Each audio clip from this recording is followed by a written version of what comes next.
اس لڑکی کے والدین نے اس کی پرورش کی, اسے گریجویٹ بنایا, تعلیم کے اوپر خرچہ کیا, تو مہر ملنے کے بعد اس عورت کی وہ اپنی جائیداد ہو جاتی ہے. وہ چاہے اپنے والدین کو دے, چاہے خود رکھے, یا اس کو کوئی بزنس میں لگا دے, کوئی تجارت میں لگا دے, اس کا حق ہے. تو مہر اس کی خود کی جائیداد ہے, وہ کچھ بھی کر سکتی ہے. اور مہر کا کوئی فکسڈ اماؤنٹ نہیں ہے, چھوٹا بھی ہو سکتا ہے, بڑا بھی ہو سکتا ہے. اور اس کے علاوہ یہ مہر اگر خدا نہ کرے, اللہ نہ کرے, اگر طلاق ہوتا ہے, ڈیورس ہوتا ہے, تو یہ مہر اس کے کام آ سکتا ہے. لیکن لوگ کو غلط فہم ہے کہ مہر صرف طلاق کے لیے, ایسا نہیں بات ہے.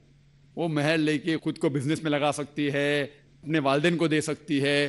اور جہاں تک کہ اس کا خود کا سوال ہے, اسلام کے اندر جتنے فائنینشیل ایسپیکٹس ہے خرچہ اس کا, شادی کے پہلے ذمہ داری ہے اس کے والد کی اور اس کے بھائی کی, شادی کے بعد ذمہ داری اس کے شوہر کی اور اس کے بیٹے کی. آل فائنینشیل ایسپیکٹ, لاڈجنگ, بورڈنگ, کلودنگ, کھانا پینا, کپڑا, سب اس کو کمانے کی ضرورت نہیں, یہ حق ہے مرد کو دینے کا. تو financially she is more strong, she is very strong financially. جہاں تک کہ مالی حالات میں اسلام میں عورت کا درجہ بہت اونچا ہے.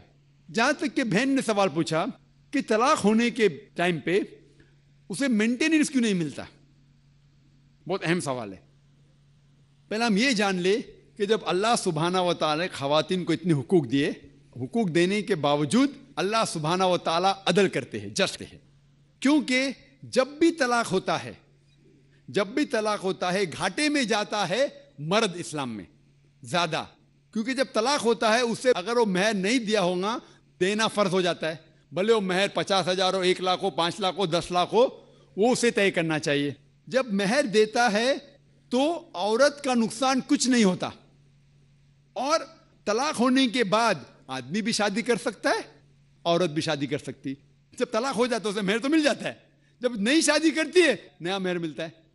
آپ سوچئے, آدمی جب نیا شادی کرتا ہے اس کو نیا مہر دینے پڑتا ہے, تو آدمی نقصان میں ہے. اگر آپ یہ کہیں گے کہ طلاق ہونے کے بعد آدمی مینٹیننس بھی عورت کو دے, تو ہم کہیں گے یہ اللہ سبحانہ و تعالی حق کے نہیں ہے, نعوذ باللہ. ایسا کر ہی نہیں سکتے, نہیں تو مجھے لیکچر دینے پڑیں گا آدمی کے حقوق اسلام میں. میں اکثر تقریر کرتا ہوں عورتوں کے حقوق. لیکن جو لوگ اسلام کی بنیادی بات کو نہیں سمجھتے, انہیں یہ غلط فہمی ہے کہ عورت کا نقصان ہو رہا ہے. عورت کا نقصان نہیں ہو رہا ہے.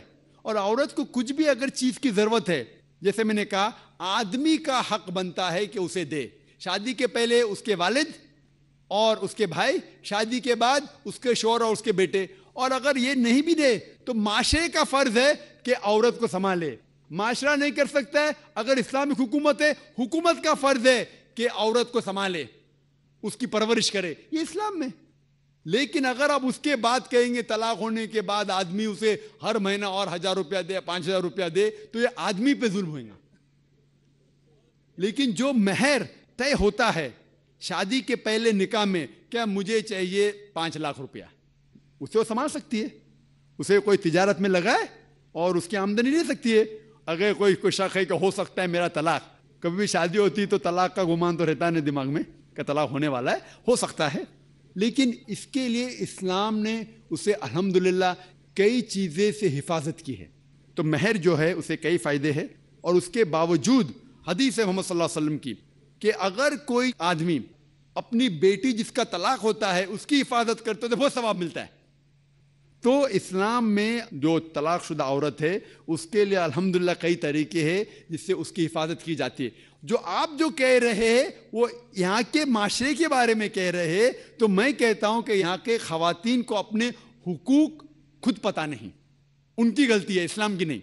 ہمارے خواتین اور ہمارے مرد خود نہیں جانتے, طلاق کیسا دینا جانتے نہیں. غلطی کس کی؟ اسلام کی.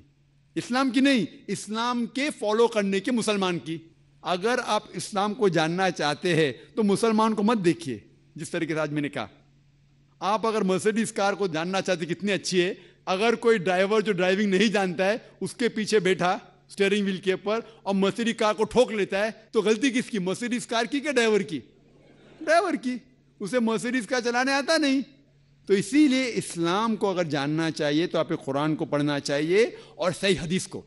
یہ افسوس کی بات ہے کہ کئی مسلمان خود نہیں جانتے قرآن و حدیث میں کیا لکھا ہے, کس طریقے سے طلاق دینا چاہیے, کس طریقے سے برتاؤ کرنا چاہیے اپنی بیوی کے ساتھ. اسی لیے میں تقریر کر رہا ہوں, تو لوگوں کو قرآن اور حدیث کے قریب لے کے آؤں.